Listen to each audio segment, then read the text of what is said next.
Ladies and gentlemen, the live service gaming era is over. I hear many of you already shouting from the rooftops, jubilant, excited. After years, I'll even say a decade, of half-baked projects coming out and disappointing players again and again with false promises, it's over. But in all that time, one shining project did come out, and it is to be commended. It is a game that is unlike any other. And I speak, of course, of Warframe. Welcome back to the channel, Wanderers. I am Vault Zero, and today we're going to be taking a deep dive look at why, in the past decade, after all these live service huge projects came out, crashed and burned, some slower than others, some quicker than others, but in the end, all of them crashed except for Warframe. Why is that? What makes it different, and what makes it so unique and special? We're going to get into it. Warframe was developed by Digital Extremes and launched in 2013. Initially, it faced a really rocky start. Many of us who were following the game since the beginning questioned if it would even survive the journey, if it would even make it this far. But over the years, it's grown into one of the most beloved, if not, I would say so, the most beloved live service game out there. And one of its biggest strengths is, I would say, the community engagement. It is so much fun engaging with Digital Extremes. Rebecca, they're putting on streams all the time. They're taking player feedback seriously. You can really tell that the game and our enjoyment is utmost importance to them. And I think that's huge, and I don't think enough companies nowadays put that at the forefront of their mind when it comes to making these massive projects. And especially if you want to make a live service, that is what you want to prioritize, is the player's enjoyment and communicating with that community, because there will be times where I'm going to use Destiny 2 as an example. Say you change things in the meta, you change the sandbox around, and there may be things that are broken. Players may not be thrilled with the changes you make, and maybe you make a mistake. Maybe you balance weapons too harshly. Maybe you are too reckless with how you balance things. And you need to be able to come out and communicate with your community and apologize and be able to address it swiftly. And I don't feel like enough gaming companies nowadays do that, and it is something that Digital Extremes excels at.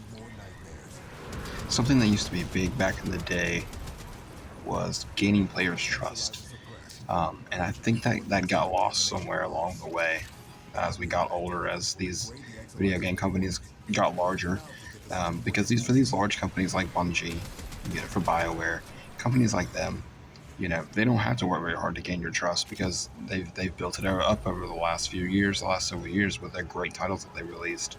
The Dragon Age titles, the Mass Effect titles, Halo, Destiny 1, Destiny 2. But the thing I think a lot of these companies don't realize or underestimate is, once you begin to lose that player trust, is just how difficult it is. I would even say near impossible to completely gain back. And with that in mind, I would like to show you guys this clip of some Bungie execs and their meeting and how they look at making games and the parameters they set upon themselves and their company. Every new release, we are trying to constantly, proactively identify where our teams are overextending themselves. Whether this could be through their own passion, or it could be through feature overscoping. But regardless, we try to actively help each team member to learn this lesson so that they can ultimately get onto that never crunching path. Because you don't want to be on the other path. Because it's hard to tell a team that has extra cycles and they have energy and they want to do something amazing and they know how to do it. And it totally would be amazing and awesome for the game. Sometimes we have to tell them, like, we shouldn't ship this because it's an over delivery that is going to set us up for failure on future trains. At some point, these massive game studios all adopted this mindset, this diseased mindset that puts profit instead of video game quality and fun at the forefront. This is another way that Warframe absolutely excels where these other games stumble. When you look at Warframe's free-to-play model, it's a key factor with its success. Yeah, there are microtransactions. You could buy platinum, sure, but you never feel forced to. I mean, you can, like I do. I like to grind the isolation vaults because they can generate me a lot of platinum if I get lucky and get really good drops. So even the things like cosmetics, like skins, that are really cool, you don't have to drop your hard-earned money on that. All you have to do is play the game. Now, yes, there are for conveniences, things such as having to wait 3 days for Prime Warframes. No one really wants to do that. I don't want to do that. But again, if you are lucky and you can get some good stuff to drop for you, you can sell it and make some platinum so you don't have to open up your wallet. It's a very good model, and I don't understand why more games don't adopt this philosophy of putting the player's enjoyment and trust first above profit.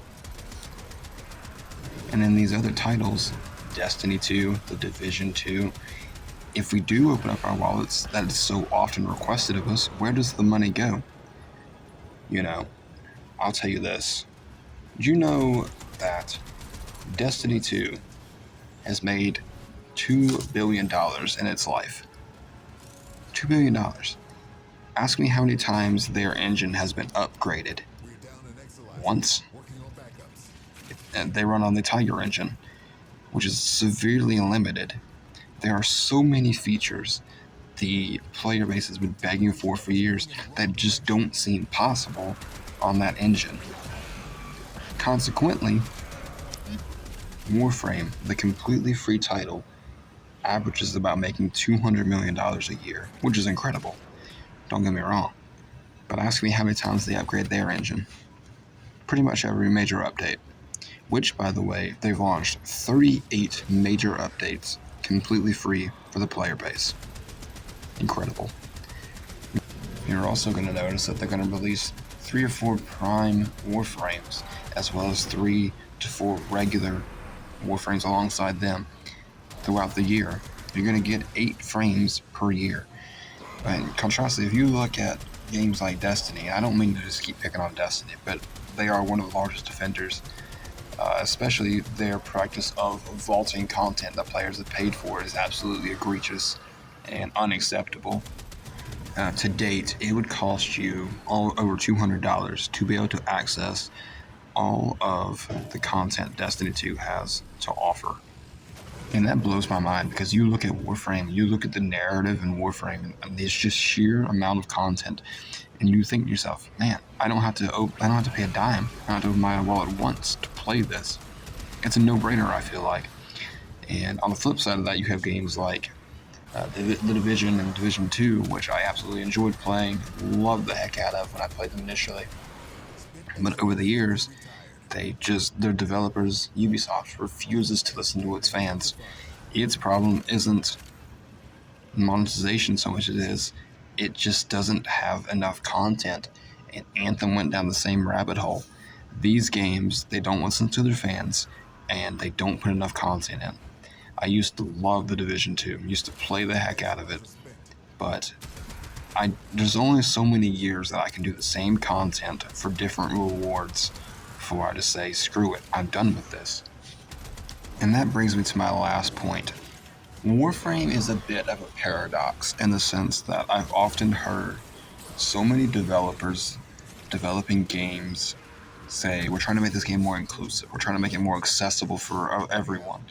And I've heard so many times when you shoot for that, when you try to cater to everyone, what happens is you end up making a game for no one. For years, Destiny has catered to the casual community and completely neglected its PvP and its hardcore community, and it's driven a lot of people away from the game. Warframe is strange because it does try to cater to everyone. It has such a variety of content, from the hack and slash, space shooter, where you're a futuristic soldier on the ground carving up hordes of enemies, to you're in your ship commanding, flying through the asteroids, shooting at giant corporate capital ships, to piloting giant mechs, fighting off the infested on Deimos while you explored lost vaults. Even the paradoxical world of Duviri, where you leave all that behind. You have no abilities. You are just a man with swords. And granted, you have a healing little stem. You have a cloaking field, smoke screen, if you will. But it's a more medieval setting, and it's completely opposite of pretty much anything else you'll play in the base game. Oftentimes, I wonder, how Digital Extremes brainstormer sessions go. It seems like sometimes they just throw things to the wall and see what sticks, because it seems to be pretty random at times. And that's nothing against them. I feel like that's a compliment. It's a good thing. They play to their strengths. It's randomness works for Warframe. Above all else, what is absolutely clear from the way Digital Extremes communicates with us, the game's fans, the community, how they treat the game, how they maintain the game, it's clear that they love the game and they love playing the game. And that's all that really matters. Making a game that you want to play yourself. That's how you make a successful game. That's how you can guarantee yourself success in this field. And it's really exciting and refreshing to see, because it makes me sad to look back at Destiny 2 and Destiny and The Division, because I used to sit around and play those all the time. And I miss them. But at the same time, Warframe gives me hope. It gives me hope that game developers and gaming in general will get back to what matters, the player, and making games that we like playing and they love to make. But thank you guys so much for watching. That's going to do it for me, and I will catch you guys out there in the stars.